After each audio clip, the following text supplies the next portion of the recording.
Hey guys, what's up? So today we're going to talk about the 4-episode crossover for the DC CW, which included Supergirl, Flash, Arrow, and Legends of Tomorrow. I marathoned Legends of Tomorrow just to catch up with all the episodes from last season that I missed. Yeah, that show is, I don't think that show's for everybody, but still, pretty good. So anyway, the conflict in the 4-episode crossover is basically aliens are coming to invade Earth. We don't know why, and throughout the 4 episodes, you find out the reasons why.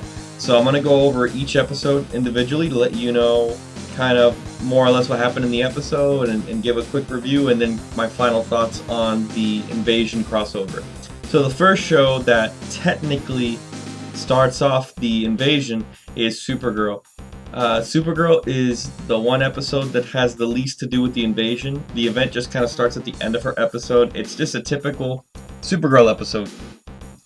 More story on her adopted sister, dealing with the fact that she's finally realized she's gay, Martian Manhunter stuff, and it was literally just an episode of Supergirl, and then at the very end, Barry shows up with Cisco, and they're like, "Hey, we need your help." Supergirl was fine. It was a good episode, but I really don't think it qualifies as an invasion episode, and I'm gonna give you more thoughts on that later. So the next thing was Flash, and this is where I feel like the invasion crossover actually started.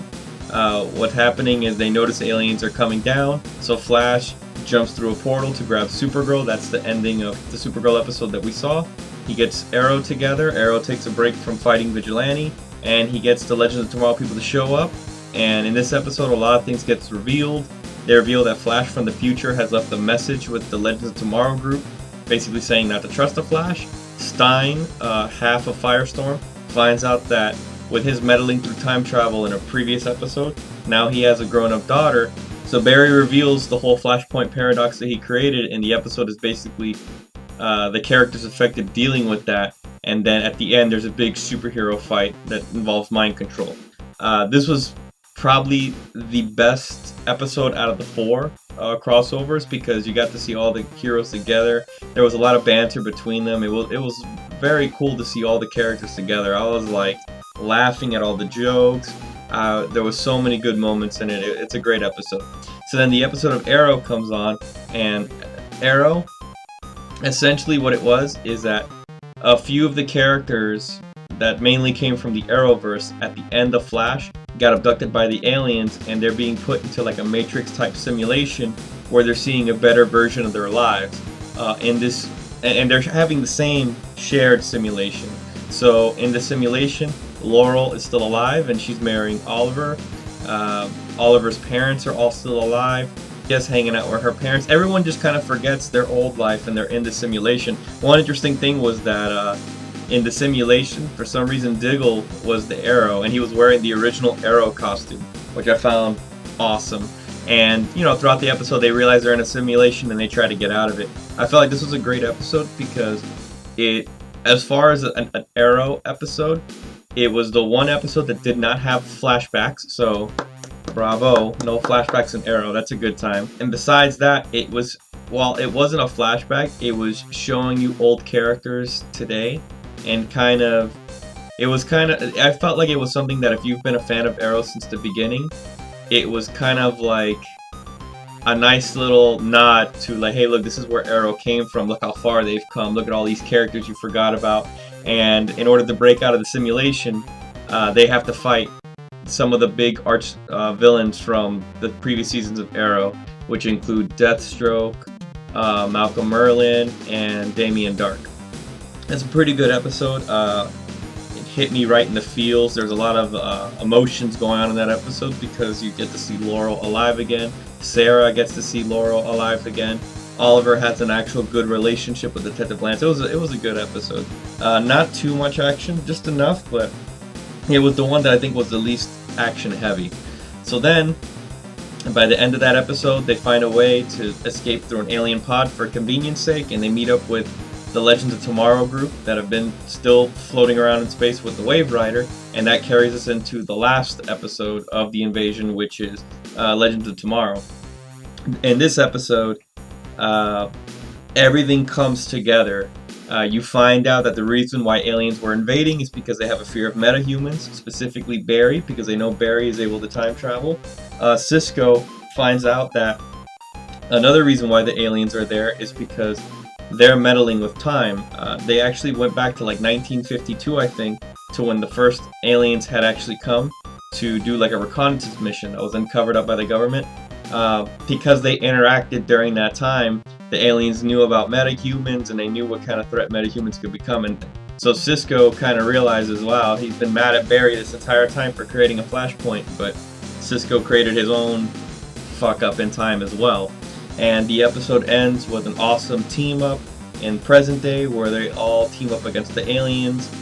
They find a really convenient way to defeat all the aliens. Stein decides to not tell anybody about his daughter that he created out of his own meddling with time and just decide to leave it alone, which I'm sure that's going to be a problem later. The episode ends also with Cisco giving Supergirl a device that lets her go through breaches and she can breach over to this Flash Arrowverse whenever she wants to. There is a hilarious joke made by Ray Palmer where basically him and Felicity are talking to Supergirl and Supergirl walks away and Felicity says, wow, we do look alike, because they have the same look of the glasses and the ponytail and blonde hair and they dress the same. So she says, Felicity goes, oh yeah, me and Supergirl look alike. And then Ray Palmer goes, actually she looks exactly like my cousin. Get it? I thought that was hilarious. I think that was like the funniest thing ever, bro. So that was the Invasion crossover. So as far as the crossover event itself goes, the first thing I want to address is Supergirl. She had almost no reason to be in any of these episodes. Like I mentioned in her episode, it didn't even become part of Invasion until literally the last 30 seconds of the show. When she was in the Flash episode, they trained with her a little bit, so you got to see some action. But then the rest of the time, Supergirl is there. She's literally just showing up like this, and she does something, and then it moves on. There was very little interaction between her and the other characters. I wanted to see her interact more, because the whole reason I've even marathoned Supergirl Season 1, which was a chore, man. It really was a chore. I marathoned that, and I've been catching up with every episode now because I would love to see how Supergirl would react to Arrow, would react to the Legends of Tomorrow's guys. And it was just kind of like she goes, she meets someone, she says something, and then you don't see her for the rest of the episode. In fact, half the time when you do see her, if she's not standing in this pose or walking away from someone, it's a CG version of her flying around, so it's not even the actress. Okay, to put it into perspective, Cisco and Felicity had more lines of dialogue and actually did more in the story than Supergirl did. And it's really disappointing because I've grown to actually like Supergirl as a show, in particular this season, and it was a letdown that you have a god character pretty much. You pretty much had Flash go to another universe, bring a person that is literally a god who can fly around, laser vision, super strength. There's no kryptonite in sight. She's pretty much unbeatable. And she also has a great personality, and you guys just don't do anything with her. I don't even remember during the alien fight scene where they do use her, if the aliens even put up a fight against her. It was like whatever. At one point, all of them in the Flash episode were all circling her, training with her, and no one could defeat her. So it's just kind of like, wow, you guys really you could have done so much. He could have done so much with her. So besides the whole Supergirl thing, again, it's a TV series. All these things are TV shows, so there were a lot of very convenient things on how they get out of a problem. So for instance, when they were on the alien spacecraft and abducted, they conveniently found a way to get into an alien spacecraft and get it to at least fly out of the base with no knowledge of how the spaceship works. Another convenient thing is the way they defeated the aliens is that Flash and Supergirl pretty much ran all across the city, putting little things on their heads, little microscopic, I don't even know what it is, and when they press a button or turn on a switch, it gives all the aliens a bad headache and they retreat. I thought that was very dude, really? That's how you're gonna, you could have done, again, could have used Supergirl to do something related to destroying a spaceship. I don't know. So I just thought that was very convenient.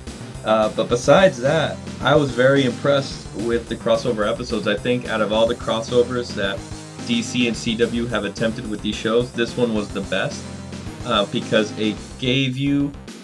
Okay, the first thing is, I feel like if you're someone who doesn't watch any of these shows, or you're someone who's maybe watching just Flash and not the other ones, I feel like in the Flash, Arrow, and Legends of Tomorrow episode, there's enough information there where if you're just jumping in, it's okay if you haven't been seeing the other episodes of the show. They give you a quick breakdown as to where those characters are coming from at the time, so you're not going to be lost. Of course, if you watch the episodes, you'll be more invested, with what's going on. But if you're just jumping in to watch the event, I feel like they give you enough information to understand why characters are the way that they are. So that is awesome. The humor was so good. It was so fun. There's so many times where I was laughing watching like banter between Cisco and Felicity, or Felicity and Team Flash, or Cisco with Team Arrow, or even the superheroes amongst each other. There was a lot of like little jokey references to sci-fi and comic books in there, and just I don't know, I was laughing a lot, and the action was just really, really good. In particular, there was a few fight scenes in the simulation episode with Arrow where they're fighting all these villains, and Thea picks up a bow and arrow and aims it at Sarah, shoots the arrow, Sarah catches it to then stab somebody with it. It was just like really well done. Yeah, I feel like DC Universe on the CW network is great. I understand that they don't really, not all the characters are the way they're supposed to be in the comics, but I feel that that's fine because the way they set everything up, at least the characters make sense in their own universe. When one episode crosses over, when one character from one show crosses over to another show, that character is still who they are. They don't mold them to fit into the show that they're in, which that's something else I really like, and it's something that I think, at least right now, they do better than Marvel Entertainment. Because Marvel, on the TV side, you got Agents of S.H.I.E.L.D., and then on the Netflix side, you got all the Netflix shows.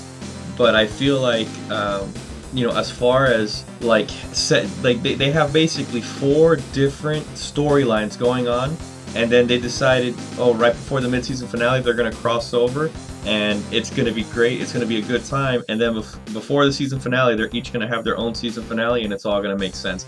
I feel like that's really good, as opposed to Agents of S.H.I.E.L.D., where right now they only got to worry about their one show throughout the season. Netflix almost never references Agents of S.H.I.E.L.D. The Netflix shows very rarely ever reference the movies. The movies are only referential to each other, and I feel like in the CW TV-verse, the shows all reference each other really, really well. At one point when I was watching the crossover event, I felt the feeling you get when you're reading comic books and there's an event going on and you see crossovers happening in the comic books and you can follow along. I feel like they've accomplished that feeling of reading comic books on TV.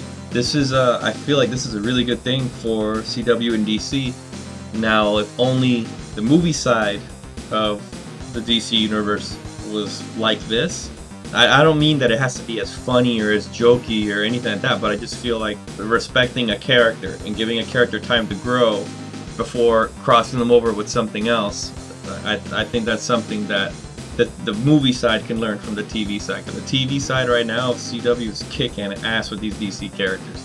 So anyway, I've praised the thing enough. So let me know what you guys think about the crossover event. Did you like it? Did you hate it?